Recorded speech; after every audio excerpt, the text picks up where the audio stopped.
Hey there, I'm Dr. Stacey Reuille-Dupont, and today we're going to talk about transforming in your relationships. So, sticking with the theme of the month, we're really looking at what's the difference between our healing and our understanding of the treatment that we might need, which all of us do. So, if you're thinking that's not for me, it's for you. We all need healing and treatment to help us be the best versions of ourselves.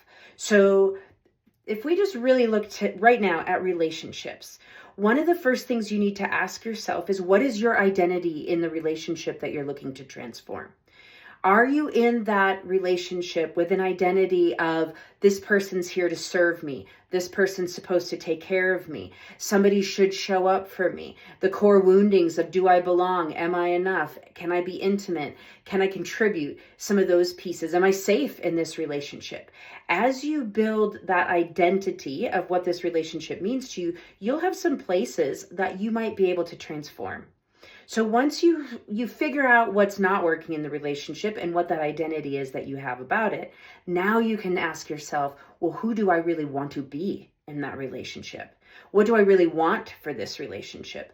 And as you look towards that, what you're going to find, and if you're starting to be the one who's like, well, if just the other person, if my partner would just know that if you were in my office, I would have stopped listening to you, because you're the only person who can change. You cannot change or manage what somebody else is doing. You can only change yourself. So at the point of transformation, you must own the identity that you have that is not working in the relationship.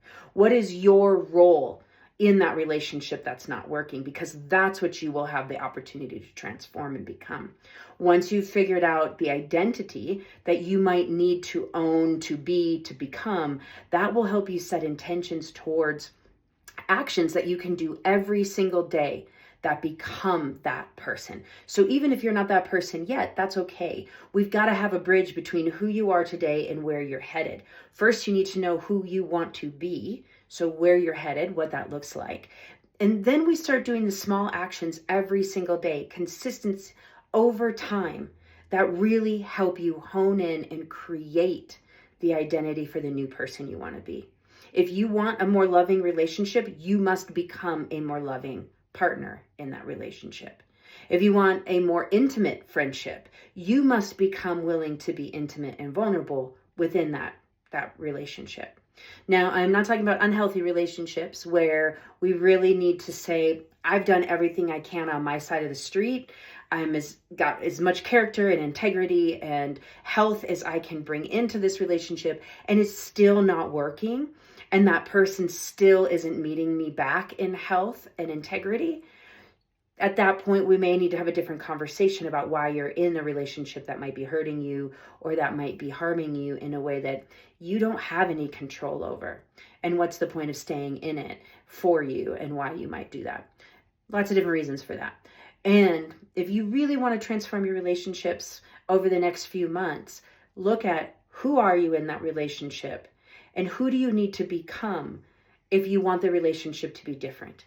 From there, you can set intentional action points so that every day you're doing small things consistently over time to become the new person in that relationship, and watch how things change around you. It's pretty amazing. If this is interesting to you and you want more information, you can check me out at stacyRD.com or the group of professionals I work alongside in the behavioral health field at studiob.life. Thank you and have a great day.